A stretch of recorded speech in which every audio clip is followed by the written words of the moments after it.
Amigos, bienvenidos. Hay pacientes que acuden al sistema público de salud que deben esperar meses para obtener una cita con un especialista. ¿Por qué ocurre esto? La respuesta obvia es que hacen falta profesionales especializados en el sector público. La solución no es tan sencilla como contratar más. Salir del país a especializarse es la opción de muchos. Sin embargo, cuando regresan, este esfuerzo e inversión no siempre es bien remunerado por parte de entidades públicas. A esto se suma la falta de posgrados en las universidades ecuatorianas que necesitan de los hospitales una petición expresa a los centros de estudios porque son quienes cubren el costo de la formación de estos médicos. María Cecilia Largacha intenta responder varias interrogantes en torno a la falta de especialistas en el sistema de salud pública de Ecuador.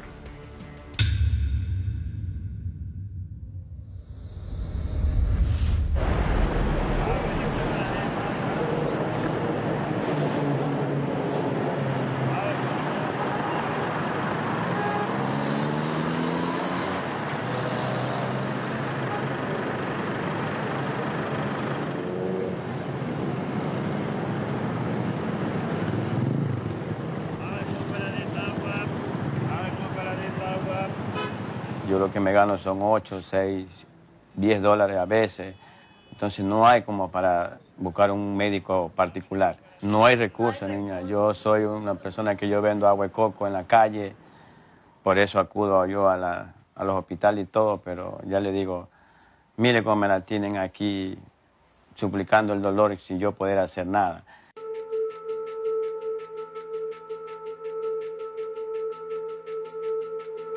Qué difícil tratar de transformar en palabras la impotencia que Joffre siente cuando nos cuenta su situación.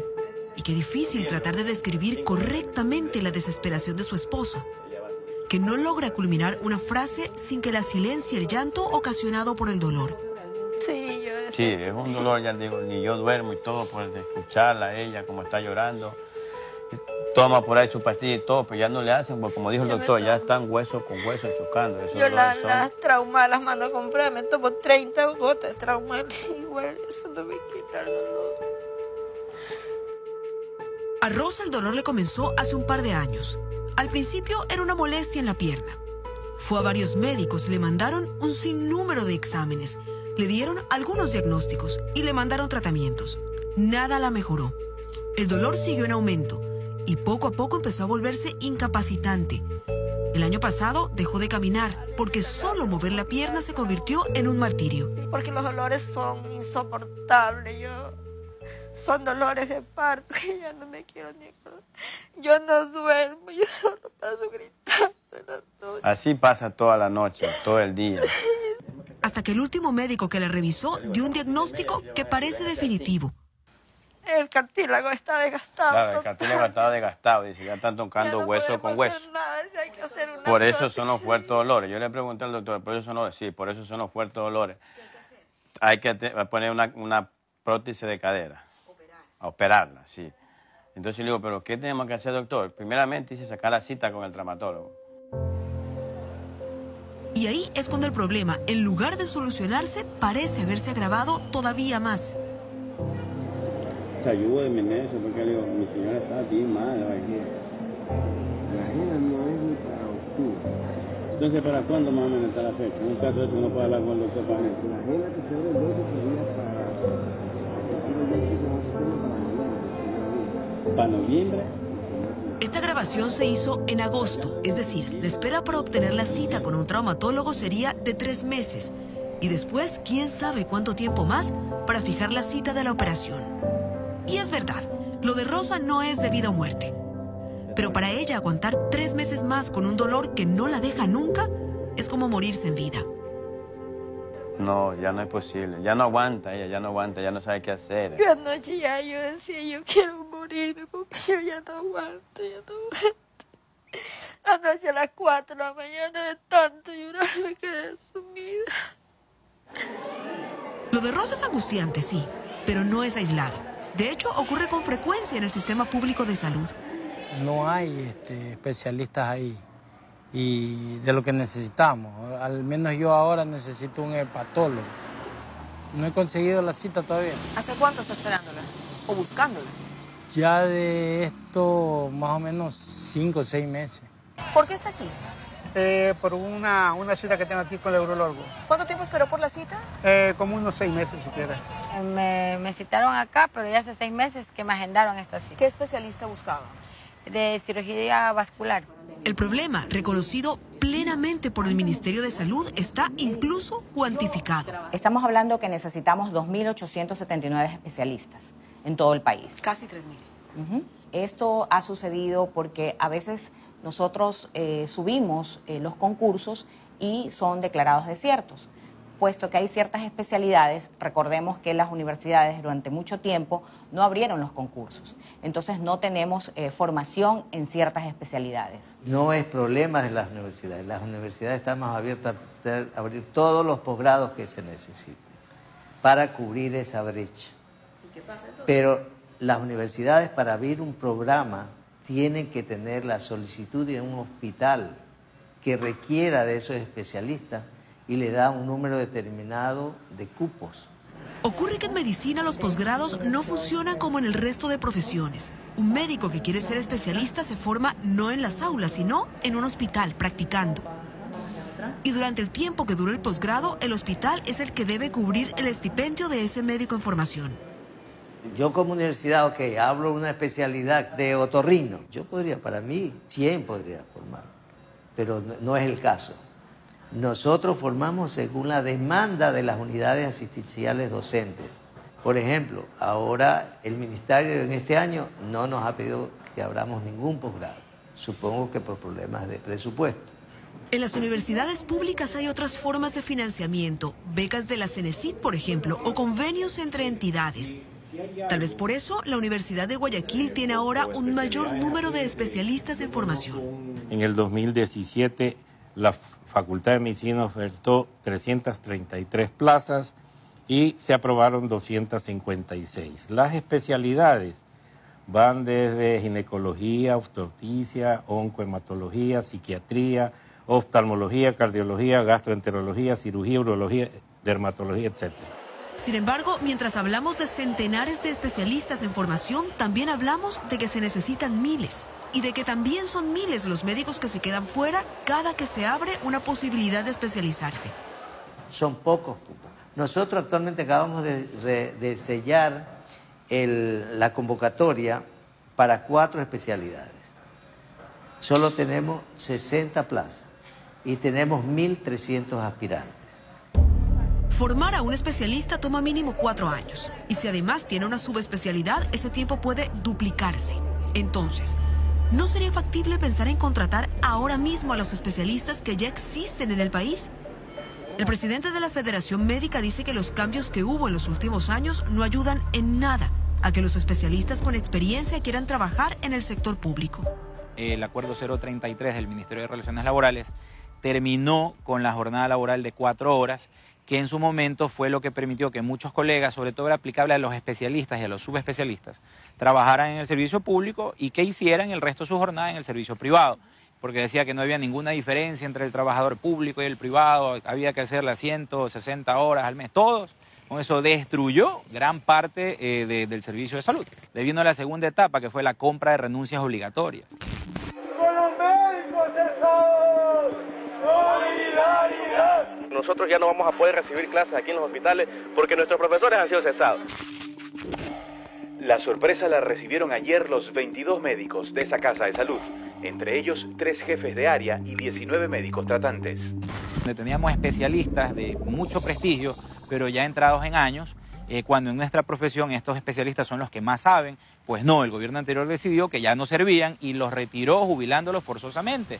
Y no es solo que salieron especialistas con experiencia y que los que quedaron deben cumplir jornada completa, sino que también está el tema salarial. Porque ahora los especialistas, sea que se formen aquí o sea que se formen afuera, saben que en el servicio público no importa cuánto tiempo trabajes, empiezas ganando como médico general $1.600 y como médico especialista $2.800 y luego de 30 años de trabajo terminas ganando exactamente el mismo sueldo. Entonces para nadie es atractivo y por poner un ejemplo referencial, un traumatólogo, que es una de las especialidades que usted no va a encontrar comúnmente, va a ganar $2.800 en el servicio público, pero en la práctica privada en un solo día puede hacer esos mismos $2.800. Por obvias razones a los especialistas no les interesa trabajar para el Estado. Víctor Villota es uno de ellos. Es especialista en flebología y es además cirujano vascular. Se especializó en Argentina y ahora atiende en varias fundaciones en las que la gente puede acceder a atención médica a bajo costo. La NAINSA ya cobra $8 la consulta, en la cual el médico gana $4. Ellos, con la estructura y todo, imagínense $4. Pero estamos sirviendo y ese es el gusto que nos da. Lo dice para que no se piense que se aleja del sector público porque quiere lucrarse. Ella intentó trabajar en el sector público y lo hizo. Duró un día. Recalca que su intención es servir, pero que la burocracia y el papeleo y el maltrato laboral y las 8 horas de trabajo no son para él. 8 horas es demasiado para un médico. En el sector público. En el sector público es demasiado porque usted sabe las infecciones virales, bacteriales, micóticas, nosocomiales que hay en el interior y el estrés que le rinde la burocracia, ¿no? Es lacerante para un médico, ¿no? El médico debe estar 4 horas, máximo 6 horas, pero no 8 horas. La ministra lo sabe y anuncia que eso de obligar a los especialistas a trabajar 8 horas es algo que podría cambiar. Nosotros sí hemos hecho una propuesta de revisar el tema de la carga horaria, que eso nos permitiría que los especialistas y subespecialistas estén conformes con el sueldo y con la carga horaria. Pero es algo que lo estamos proponiendo y estaría en revisión, porque esto ya sería una decisión entre el Ministerio de Salud Pública y el Ministerio del Trabajo.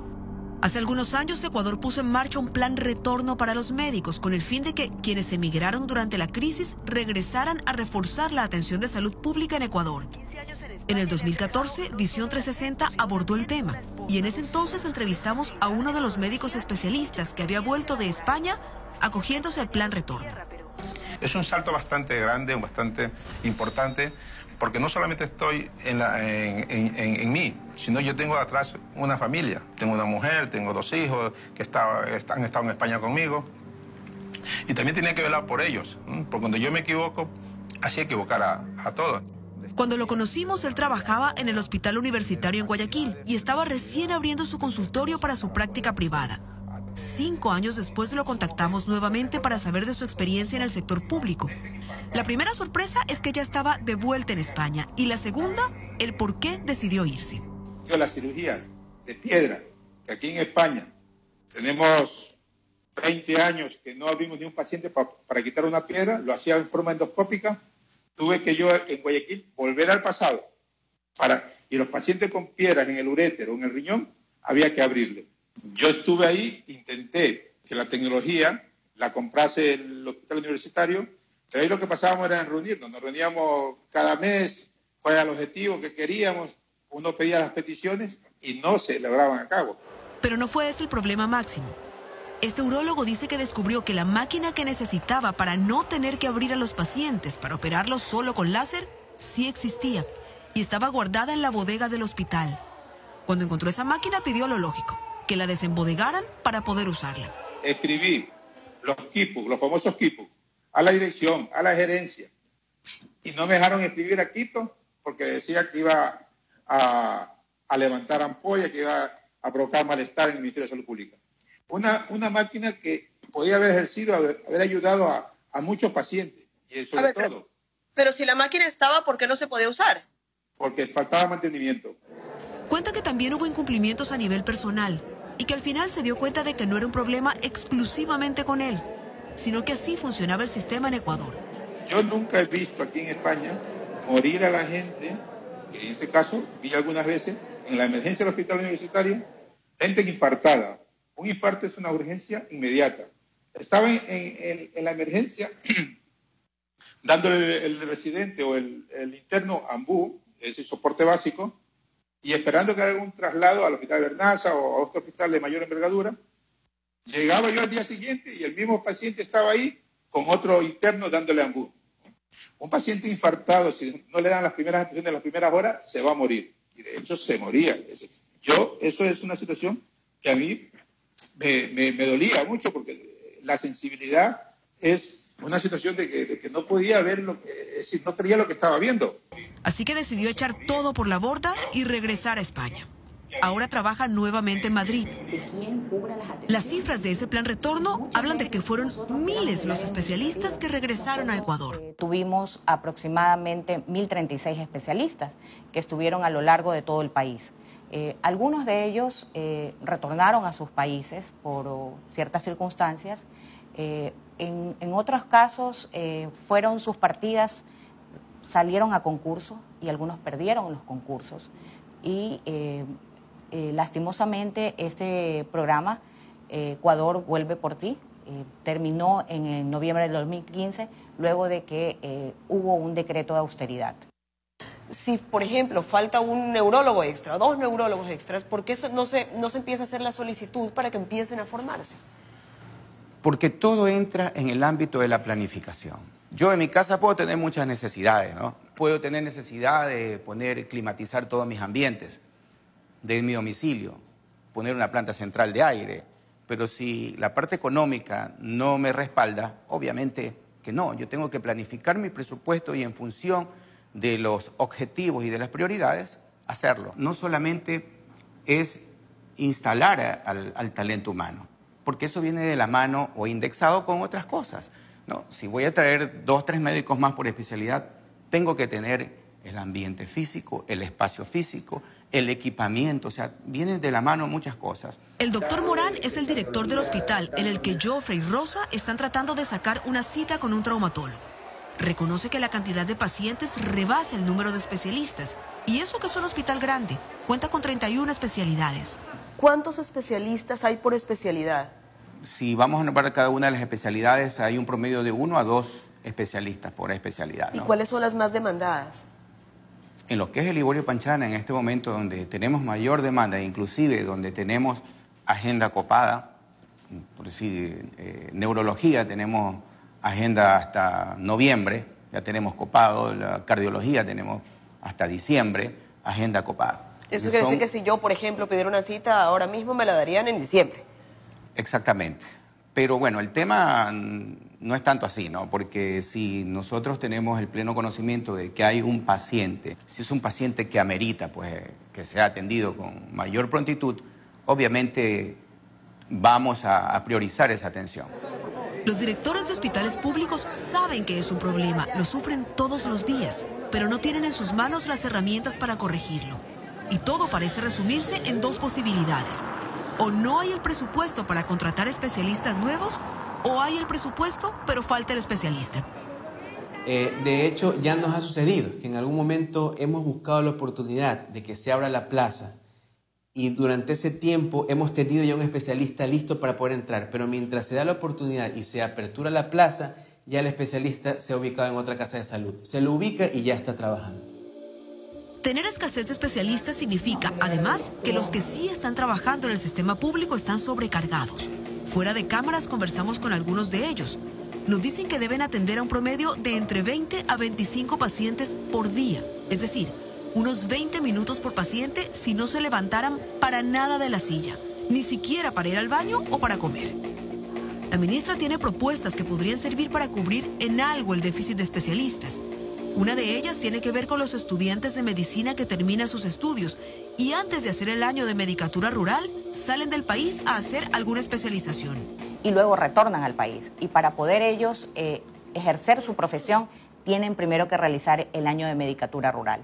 De esta manera nosotros cubrimos las brechas. Estos especialistas que vienen los ubicamos en los hospitales. De esta manera ellos hacen su año de medicatura rural y a la vez nosotros podemos suplir las necesidades que tenemos. Si el Estado decidiera contratar hoy a los casi 3.000 especialistas faltantes y cerrar la brecha existente, necesitaría por lo menos $100 millones anuales. Y no es algo que la ministra deseche de plano. Bueno, la prioridad del gobierno es la salud y nosotros estamos haciendo revisión de todos aquellos puestos administrativos que sí hemos encontrado, muchos puestos administrativos que tenemos que verificar y de esa manera poder reasignar el presupuesto directamente a aquellas personas que están en atención directa con las personas. Entonces sí estamos haciendo ya una evaluación de todos estos puestos administrativos que están en exceso, que están en demasía, y realmente reasignar los recursos para aquellos profesionales de salud que son a los que realmente dan la atención directa al usuario.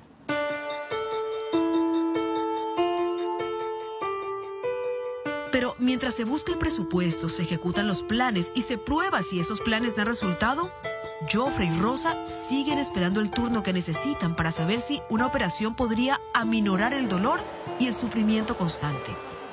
Y como ellos, quién sabe cuántos. Centenares, tal vez miles de pacientes atascados en una gigantesca sala de espera, llamada Sistema Público de Salud.